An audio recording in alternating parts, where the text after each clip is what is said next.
abantu abadala akeke kukhulume naye uDuyaza. Siyakubingelela emsakazweni Ukhozi FM. Yebo njani. Sikhona Gcokamelisha abaningi bayibakubize kanjalo. Na umgqibelo sibuya kuona nemvula lishaya ubonakele stage nama video akhona abantu kodwa bayafisa ukuthola ukuthi ngempela kanti kwenzekeni. Iphela kanjani le airtime? Iphele kanjani airtime? Yebo.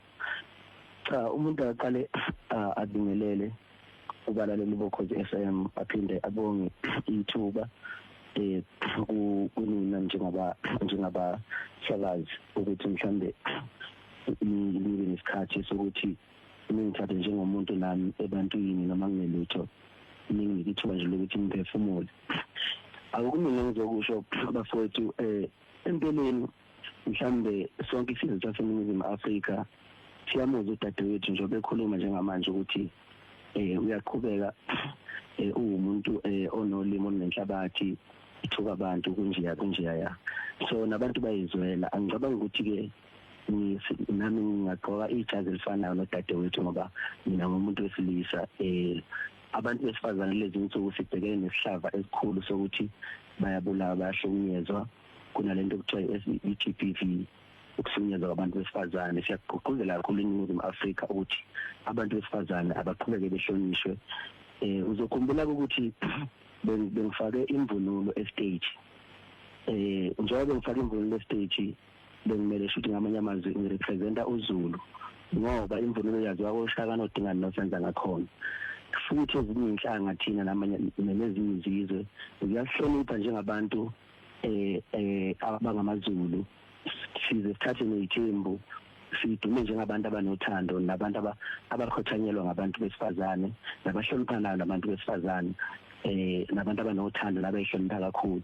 Ngicabanga ukuthi lesikhathi usisi ekhipha amagama wakhiphile akhomba okungangihloniphi njengeciko eselinamava eMzansi lokho kubadidile noma kuphoxela uZulu. Ngicela ukuxolisa kakhulu kubantu bakwaZulu. Ngicela futhi ukuthi kokusiza mhlawumbe ayikhona ngoba ngenze ukuthi khona ingcindezi anayo ba-understand nje ukuthi sineyinkinga siphuma emakhaya ngafani kuyenze ukuthola ukuthi umuntu uneyinkinga mhlawumbe emshadweni wakhe noma nje kwezothando kugcine mhlawumbe lokho kuqapakela ngasemsebenzini wakhe. Ngicela ukuthi bangixolele kakhulu udadewethu kuzintola nyamhlonipha kakhulu odabeni lokuthi mhlambe nibe late angifikanga ngesikhathi. Ngicela ukuxolisa kakhulu lapho ngiyenzile ingizamo yokuthi ngixhumane nethimba elixhumana nabo ngoba empeleni akazi bexhumane nami bengaxhumani nami bebexhumana nomfowethu uMasondo ngaba late ngo30 minutes. Lokho kwenza ukuthi mangifika ngo7 kade befanele ngidlale ngo7 o'clock nginga ukuthi bengisuke eGoli indiza idelay nezulu netha bafowethu. Manje ke mafambe emgaqweni kunamathizithiza akwenza ube late noma ngabe yipi event abantu bakujwayele lokho nanokuthi into ejwayelekile lento kuba late ngoba ngeke ngitshele nje ukuthi njengoba silalele akuyekho nje umuntu wakaba late esikoleni mhlazana late waxoshwa uthi somkhulu umetric wakhe awuqedanga ngenxa nje ukuthi wakaba late ngosuku olulodwa ngoba akuyonto ejwayelekile ukuthi ngibe late bekuyiphutha eliqalayo khona futhi kuyiphutha elijwayelekile like lenzeke kodwa beqala ukuthi libe nesigameko lapha eThekwini nanokuthi ke sekuhlukumezeke kakhulu singabantu abangamabhinga ukuthi njalo makukhulunywa nje ngeTheku imicimbi futhi kaMaskandi kuhlale njalo kuzoba nento engcolisa igama likaMthandi engcolisa igama likaMthandeni. Mthandeni aziwe njengomuntu kuthiwe ulihlaza uthiwa uMthandeni ufika unobuhlova unayo yonke lento echaza nje udadewethu njengamanje kodwa ngicabanga ukuthi kunabantu abebeshutha lapha beshutha yonke into kusukela ngisuke emotweni ngize ngiyofika estage ngamenyezwa estage ngabizwa igama lami kwadlalwa ngisho ingoma konke kuyavela kunobufakazi kugcwele ku TikTok ukuthi yonke into mina iyenziwe ngendlela ukuthi iyangivuna ukuthi bengangena estage iperform ngithela masengizwa futhi ukuthi ayi engathi akwemukelekile ngase ngixolisa futhi kubantu ngathi ayisiphelile ke i-time angibange ngisaqeda lokho ngibe sengizwa ngomuntu engihlitha ke imic bengithi indoda empeleni mangithi ngiyaqalaza ngathola ukuthi hayi yikhekhe kanti awungase ngimoyizela ngoba ikhekhe asilisi thina singamadoda sakhuliswa ngenhlonipho saphinde sakhuliswa futhi sakufunda ukuthi abantu besifazane ngalabantu iyahlonishwa. Sakhuluma ngakho ukuhlonishwa nginembuzo emibili ngaphambi kokuthi sivale. Kunenye clip yakho enza ama-round lenzo kuxhumana ngazo uyayazi yini.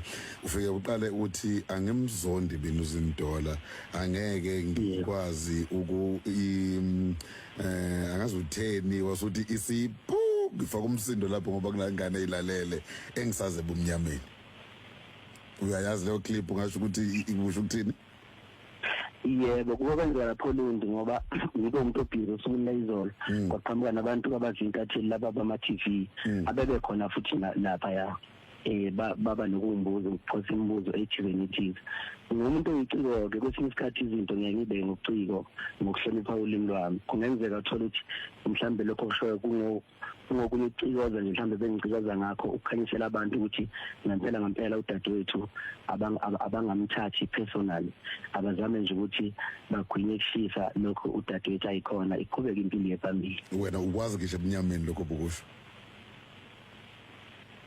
impela bafowethu impilo yaselawini iqeda uthando asiyeke lento esiyenza asiyeke le mfowethu bekufuna ukudlula kodwa duyaza ububona yonke into ibikahle mhlamba hayi ukuthi khona okuncanyana obuke wakuthinta okungamanzana amponjwana cha akukho nje nokunothisa nanokuthi ke kwezinsuku lezi bafowethu bayazi abantu abaningi ukuthi Umthandeni nje umuntu oshintshile kakhulu indlela engikhuluma ngayo indlela engenza ngayo izinto indlela nje engithatha ngayo futhi nezinto ngoba nalapha bazokhumbula ngihloniphe ngendlela eyisimanga ngithena ngifike emotweni yami ngafica amaphoyisa amaningi angungile imoto yami lokho kunginikeza ukuthi mhlawumbe khona i-trap ebikhona uyabo kodwa manje ifike kabi futhi yafika sengamukela uJesu ngoba ngiqeda ukumukela uJesu njengenkosi kaMsindisi kulezi insuku. Papela basta.